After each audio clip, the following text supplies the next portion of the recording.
Well, welcome back into Gardener's Cottage Garden here in Blakeney, and we're going to talk to you today about the fig trees that we've got growing in the garden. Figs grow very well in southern England, particularly here in Norfolk. The tree you're looking at now on the back of the Gardener's Cottage is planted in a beautifully sunny south-facing position where it gets absolutely baked during the summer. And I planted this tree just after the cottage was renovated, going back into 2007. I'm not entirely certain on the variety of this. It is a green fig. It was a cutting taken off a pre-existing fig tree that I'd owned for several years.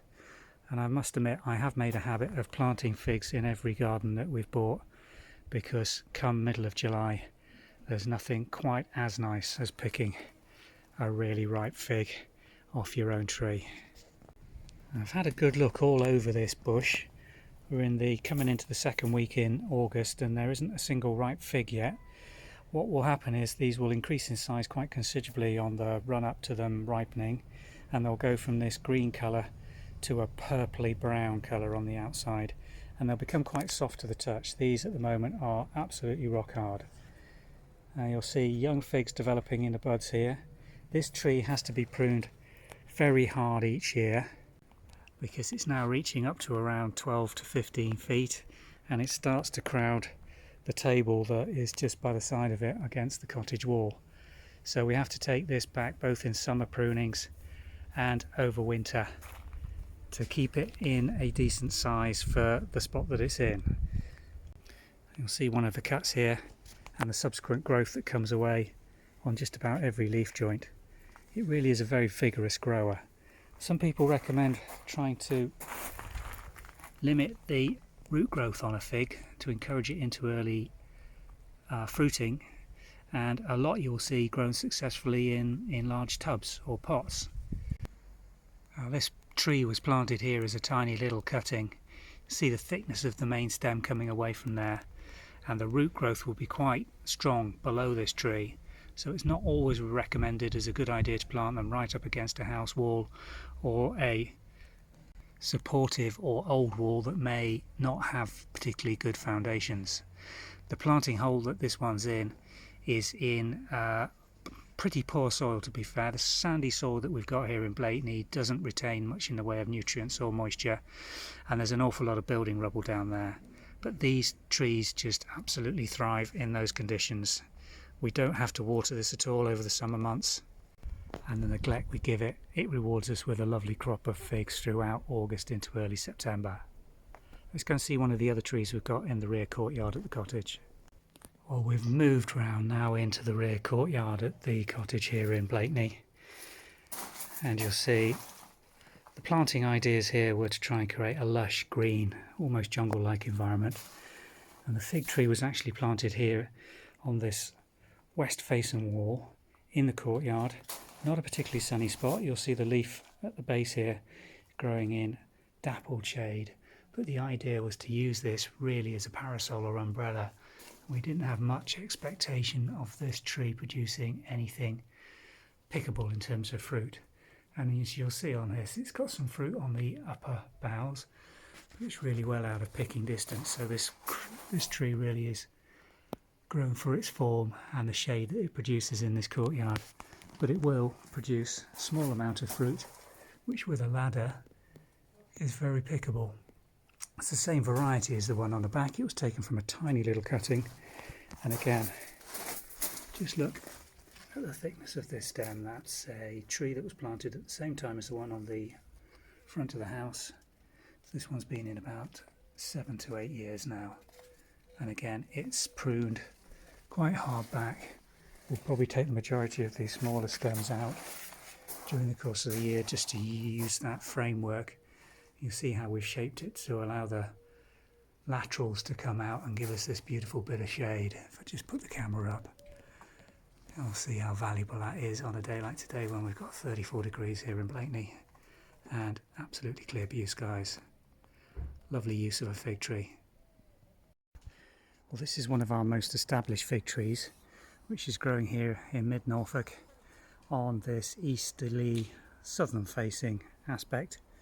It's been here probably for around 50 to 60 years, was planted by the previous owner, and every year gives us a absolutely wonderful crop of figs.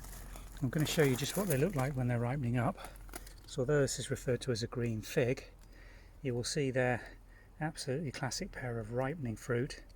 The one on the right being slightly more ripe than the left-hand version. They go this beautiful purpley colour as they ripen up and become quite soft to the touch.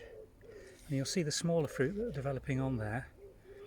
They probably will not develop as viable fruit in the season that we get here in Norfolk. Simply the summer season's too short for those, and what happens to them is that they form up like that. Some grow on in late season, occasionally you'll get one or two, but mostly this happens. They just get caught by the frosts and cold weather over winter and then just shrivel up, and this complete bough has actually got frost into it and died away.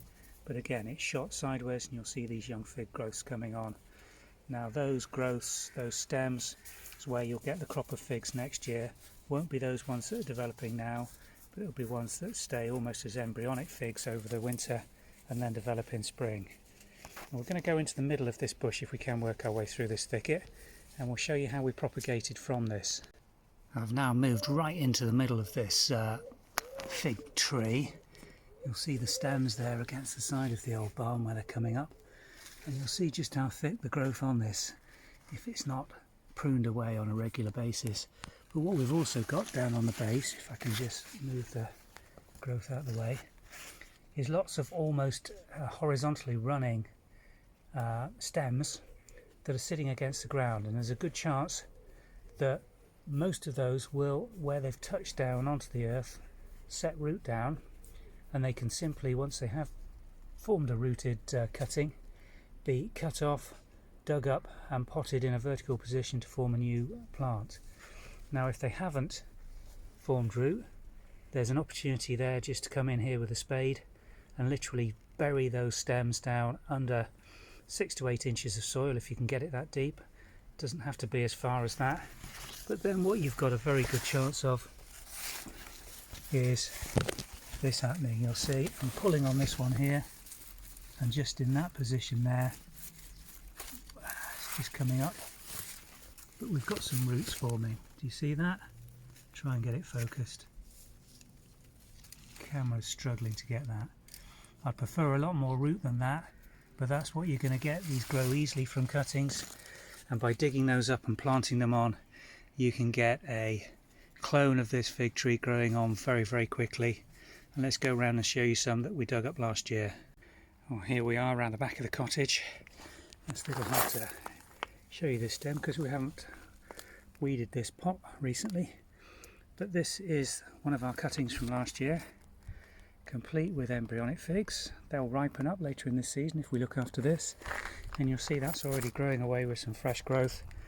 Probably best now to take the tip out of that so that we get some laterals developing. This is another one taken at the same time off the same bush, and you'll see that's got a good crop of figs coming on it, and again growing very well in an 8-inch pot. So they can be planted out end of this season, and we'll have well established good sized fig trees to continue providing our figs.